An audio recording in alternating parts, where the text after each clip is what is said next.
bed do that? The dual adjustability of a Sleep Number bed allows you each to choose the firmness and comfort you want, so every couple can get the best sleep ever. Does your bed do that? Right now, find queen mattresses starting at just $8.99, plus free home delivery on select mattresses. End Sunday. Only at a Sleep Number store or sleepnumber.com.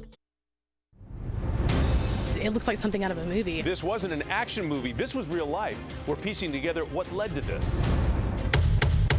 And breaking news, tax returns from President Trump's past are out. So this is akin to trying to fix an airplane while it's flying in the air on fire. A scathing review of Metro, the safe track evaluation you need to hear about. A hard freeze overnight and tracking early morning temperatures for an icy rush hour commute. Now, ABC 7 News at 11 on your side.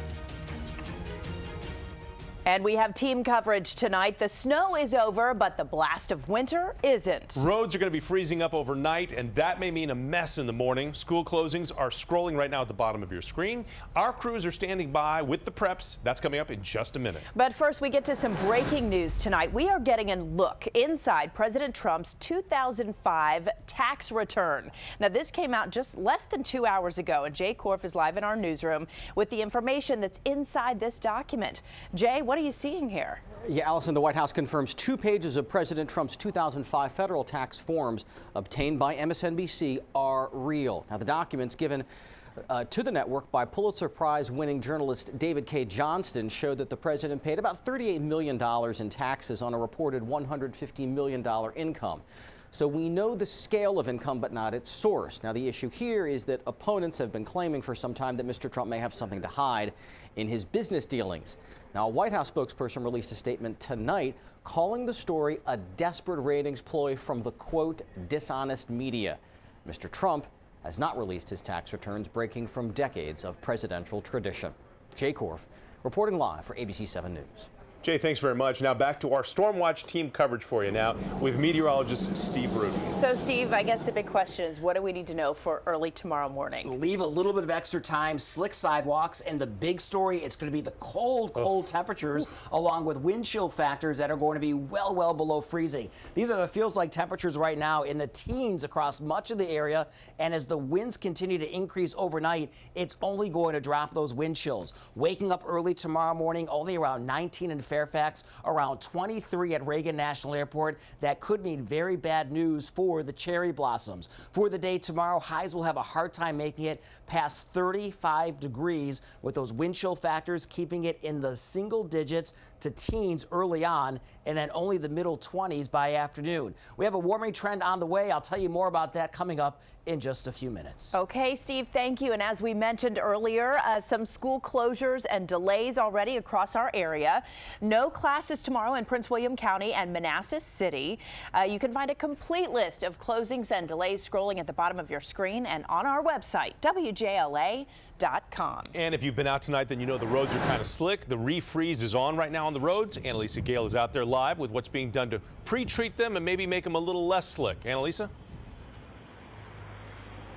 Well, Jonathan, here on D Street in Northeast, as you can see, there's still snow covering this sidewalk. Not enough to make a snowman, but definitely enough to make you stop and walk a little slower in this area. In terms of the sidewalks and treatments, the city officials are reminding folks, especially commercial or residential owners, to just make sure that they are cleaning up the sidewalks and doing what they can on their own, because that is part of their responsibility. They have within the first 8 hours of daylight after a storm ends to make that cleanup done and make sure they get their sidewalks clean. So this one will definitely have to be done, because what will happen is this may refreeze and become icy and become a layer, which then creates a hazardous condition for people walking in this area. And what they're asking folks to be mindful of is to leave early in the morning so that when they're driving and commuting to work, that they can look out for those icy spots. I'll send it back to you guys. Okay, Annalisa, thank you very much. And let's get on over to Frederick now, where some neighborhoods there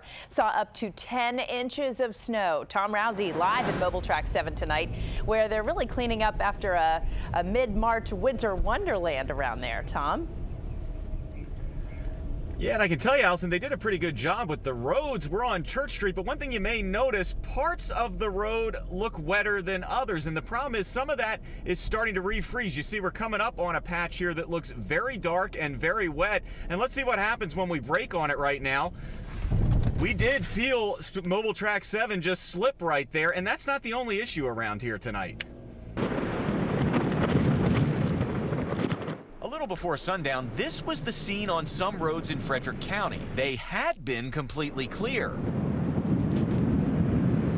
But then the wind sent the snow right back on roads like Catoctin Hollow Road outside Thurmont. The strong gusts also caused something else. Oh, it's freezing. Freezing. I'm cold. Bone-chilling wind chills. But on the good side, in the city of Frederick, most roads are clear. This morning they were pretty icy and snowy, but they did a pretty good job of clearing the roads, and right now I don't